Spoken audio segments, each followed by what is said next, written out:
বিশ্বজুড়ে সনাতন ধর্মের ওপর আঘাত কি তবে এখন গণহত্যার নীল নকশা? দশকের পর দশক ধরে চলা অবহেলা আজ রূপ নিয়েছে প্রাতিষ্ঠানিক বৈষম্য আর নজিরবিহীন হিংসায়। গত এক সপ্তাহে মানে 12 থেকে 17 এপ্রিল 2026-এ আমরা যা দেখলাম তা কোনো বিচ্ছিন্ন ঘটনা নয়, বরং হিন্দু অস্তিত্বের ওপর এক চরম আঘাত। উৎসব ও মন্দিরে হামলা, অধিকার হরণ, ঘৃণামূলক বক্তব্য থেকে শুরু করে শারীরিক ও যৌন হিংসা সবই এখন এক সুদূর প্রসারী হিন্দু বিদ্বেষের অংশ। চোখ বুজে থাকার সময় কিন্তু শেষ। এই নজিরবিহীন অন্ধকার কি বিশ্ব বিবেক দেখতে পাচ্ছে? নমস্কার, আমি চন্দ্রিমা। মাধ্যমের আরেকটি ভিডিওতে আপনাকে স্বাগত। প্রথমেই দেখে নেওয়া যাক ভারতের ছবিটা। হুব্বলির রেশ কাটতে না কাটতেই এবার কর্ণাটকের কপ্পালে দানা বেঁধেছে নতুন বিতর্ক। মুস্তাফা নামের এক যুবকের ফোন থেকে উদ্ধার হওয়া তথ্য দেখে খোদ পুলিশই হতবাক। কি ঘটেছে? ভিএইচপি নেতা সঙ্গমেশ হিরেমঠের অভিযোগের ভিত্তিতে পুলিশ মুস্তাফাকে আটক করেছে। তার 2টি মোবাইল ফোন থেকে তল্লাশি করে পাওয়া গেছে প্রায় 7,000 ছবি এবং 9,700টি ভিডিও। অভিযোগ উঠেছে এই বিপুল পরিমাণ কন্টেন্টের মধ্যে অনেক হিন্দু তরুণীর অশ্লীল এবং আপত্তিকর ভিডিও রয়েছে, যা মূলত ব্ল্যাকমেইল বা ফাঁদে ফেলার উদ্দেশ্যে রাখা হয়েছিল। ঘটনাটি আরও জটিল মোড় নেয় যখন ওই হিন্দু তরুণী নিজেই পাল্টা অভিযোগ দায়ের করেছে। একদিকে লাভ জেহাদ, অন্যদিকে আইনি লড়াই, সব মিলিয়ে উত্তপ্ত কপ্পালের পরিবেশ। নাসিকের ঘটনাটা তো কারোরই অজানা নয়। সফটওয়্যার ইঞ্জিনিয়ার নাকি ব্ল্যাকমেলার বোঝাই দেয়। যেখানে কেরিয়ার গড়ার কথা সেখানে চলছে যৌন শোষণ আর ব্ল্যাকমেল।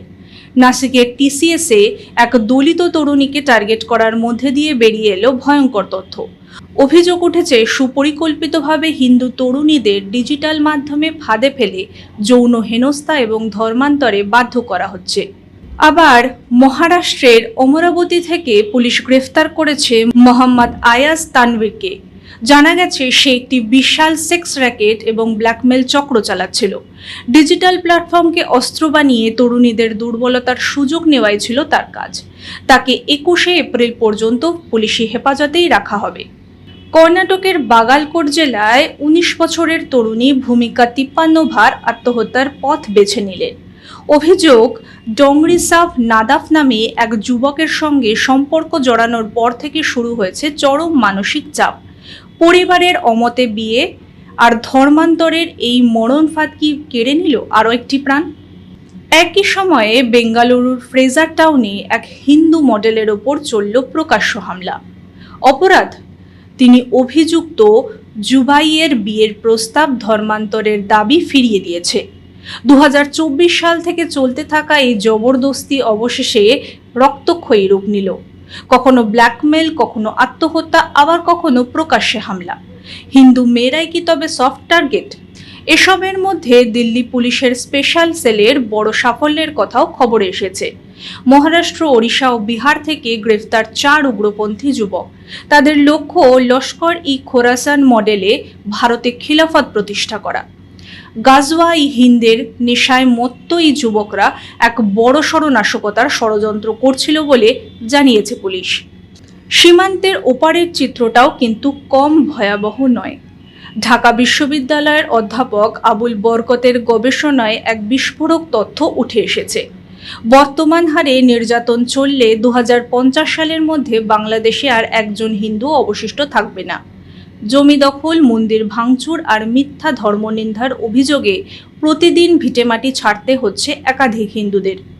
রংপুরের কামাল কাচনা দাসপাড়া এলাকায় রাতের অন্ধকারে হামলা চালালো একদল দুষ্কৃতী। অন্তত 6টি বাড়ি আর দোকান ভেঙে চুরমার করে দেয়া হলো। কেন বারবার হিন্দুদের ওপর এই পরিকল্পিত আঘাত ঘটছে? এর নেপথ্যে কি কোনো বিশেষ ধর্মীয় উস্কানি কাজ করছে? শুধু সরাসরি হামলা নয়, ভারতের মতো দেশেও কাজ করছে সূক্ষ্ম হিন্দুফোবিয়া। দূষণ নিয়ন্ত্রণের নামে দীপাবলিতে বাজি নিষিদ্ধ করা হলেও অন্যান্য উৎসবের ক্ষেত্রে কি সেই একই নিয়ম কার্যকর হয়? ধর্মনিরপেক্ষতার আড়ালে কি হিন্দু উৎসবগুলোকেই টার্গেট করা হচ্ছে? প্রশ্নটা এখন জনপরিসরে। আজ এ পর্যন্তই। দেখা হবে পরের ভিডিওতে। আপনাদের এলাকাতে এমন কোনো ঘটনা ঘটলে অবশ্যই কমেন্ট করে আমাদের জানান। ততক্ষণ পর্যন্ত দেখতে থাকুন, সঙ্গে থাকুন মাধ্যম।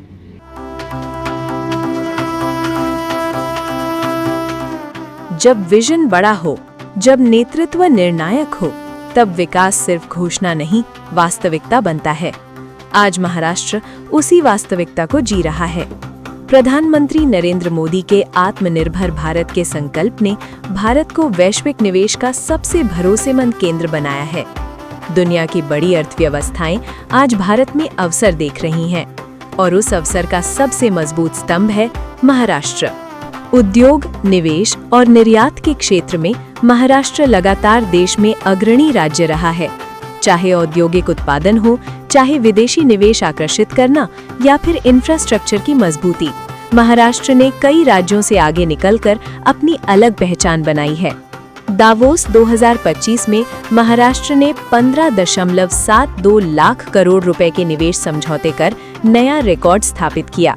ये केवल कागजी समझौते नहीं हैं, इनमें से 80% परियोजनाएं क्रियान्वयन के चरण में है, जो भारत में सबसे अधिक है। यही महाराष्ट्र की कार्य संस्कृति है, घोषणा से जमीन तक की तेज यात्रा। मुख्यमंत्री देवेंद्र फडणवीस के नेतृत्व में नई औद्योगिक नीति 2025 लागू की गई। स्पष्ट दिशा, सरल प्रक्रियाएं और निवेशकों के लिए स्थिर वातावरण के साथ राज्य का लक्ष्य है 16 लाख नए रोजगार सृजित करना। हर जिले में उद्योग, हर युवा के लिए अवसर। 36 plug in play MSME park तैयार किए गए हैं, जहां भूमि, बिजली और आधारभूत सुविधाएं पहले से उपलब्ध हैं। उद्योग शुरू करने में अब कोई अनावश्यक देरी नहीं। मैत्री 2.0 पोर्टल AI चैटबॉट के साथ अनुमतियों की प्रक्रिया को पूरी तरह डिजिटल, पारदर्शी और तेज बना रहा है।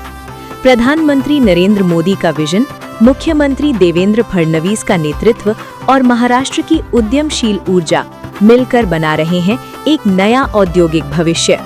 महाराष्ट्र, निवेश का विश्वास, विकास का भविष्य।